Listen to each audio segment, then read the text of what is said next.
हमारे यहाँ प्राय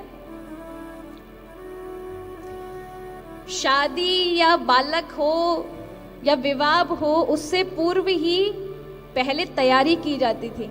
आजकल तो महाराज पता नहीं हमारे संस्कार ही कहाँ चले गए। पूर्व में अगर किसी के साथ ब्याह करना है तो भी बड़ा जागृत होना पड़ता था ऋषियों को, कि ग्रस्त जीवन ऐसा ना हो कि हमारे साथ में आने वाली और जीवन बिताने वाली संगनी यदि हमारे मन के विपरीत हुई तो भगवान के भजन से, अपने नियम से सबसे बिगड़ जाएंगे। इसलिए जीवन साथी भी अच्छा होना चाहिए। और ये बहुत आवश्यक है महाराज, देखना चाहिए। पर हम तो धन को देखते हैं। महात्मा के पहले श्लोक में महात्मा के श्लोकों में लिखा हुआ है, कन्या विक्रयणु लोभा दंपति नाम च कलकनम। भागवत कथा के महात्मा में ये श्लोक। आजकल लोग अपनी बेटियों को लोभ से बेचने लग गए हैं। अब बेचने का अर्थ क्या है? दहेज देना और दहेज लेना, ये दोनों ही पाप हैं। ये अपनी संस्कृति में नहीं है महाराज। हमारी संस्कृति में ये अवश्य है कि पिता अपनी बेटी को अपनी इच्छा अनुसार जो उसके घर गृहस्थी की चीज में आवश्यकता अनुसार वस्तुएं लगती हैं, ऐसा कोई आवश्यक नहीं कि पिता को देना ही देना है। यदि उसकी सामर्थ्य है तो अपनी बेटी को दे सकता है, वो बेटी का ही धन है। पर आजकल तो महाराज मुंह मांगे पता नहीं कहां से निर्लज्ज समाज में उत्पन्न हो गए, मांग करके लेते हैं।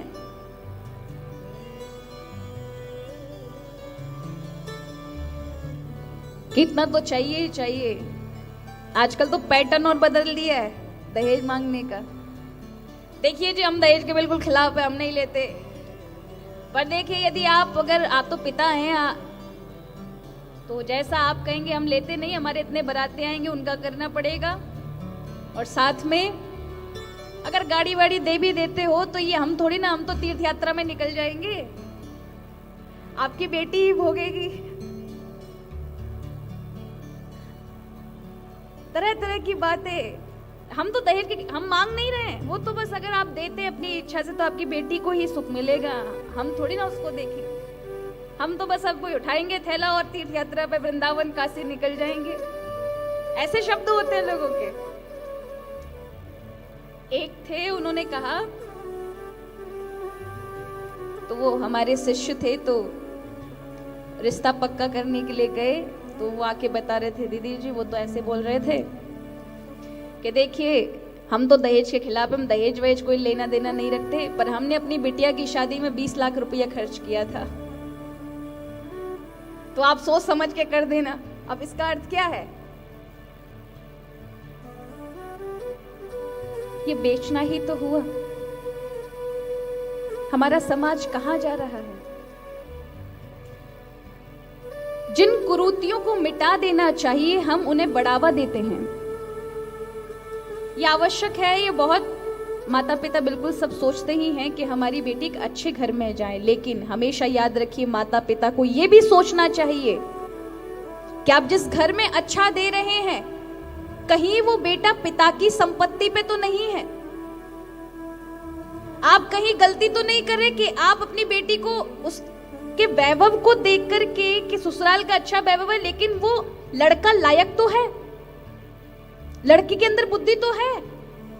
कदनचित कभी ऐसा दुर्भाग्य ना हुआ कि वो सब छिन जाए तो आपकी बेटी को असहनीय कष्ट तो नहीं होगा। वो बेटा उस लायक तो है कि आपकी बेटी को संरक्षण दे सकता है, अच्छे से उसका जीवन यापन करवा सकता है या कर सकता है।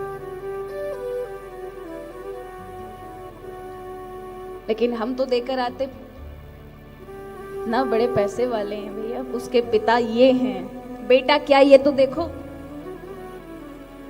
पिता से ब्याह करने जा रहे हो, हमें देखना चाहिए कि वर क्या है, वर कैसा है।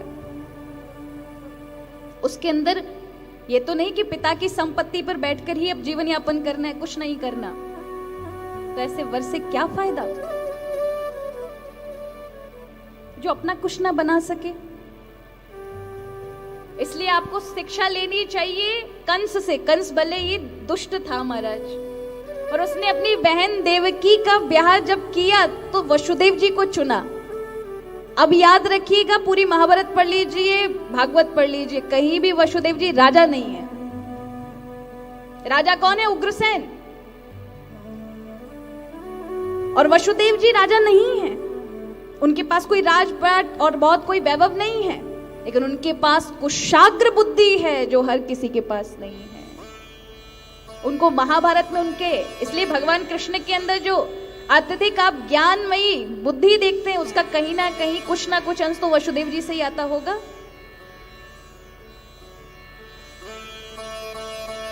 महाभारत में वे जब निर्णय देते हैं सभा में, तो उनके निर्णय साधारण नहीं होते। आगे आने वाली कथा में परसों हम श्रवण करेंगे वसुदेव जी के बारे में। तो हम समाज को किस दिशा की ओर लेकर जा रहे हैं?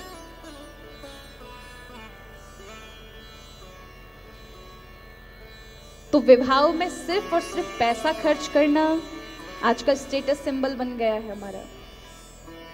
उसने अपनी बेटी की शादी में इतना किया, इतना खर्च किया। करें, अच्छी बात है, खर्च करें, आपकी स्व इच्छा है, लेकिन दहेज जैसे कलंक को हमें मिटाना चाहिए। बल्कि पुत्र के माता पिता ये कहें हमें सुशील कन्या चाहिए, अच्छी कन्या चाहिए जो हमारे क्योंकि आगे आने वाले मानव की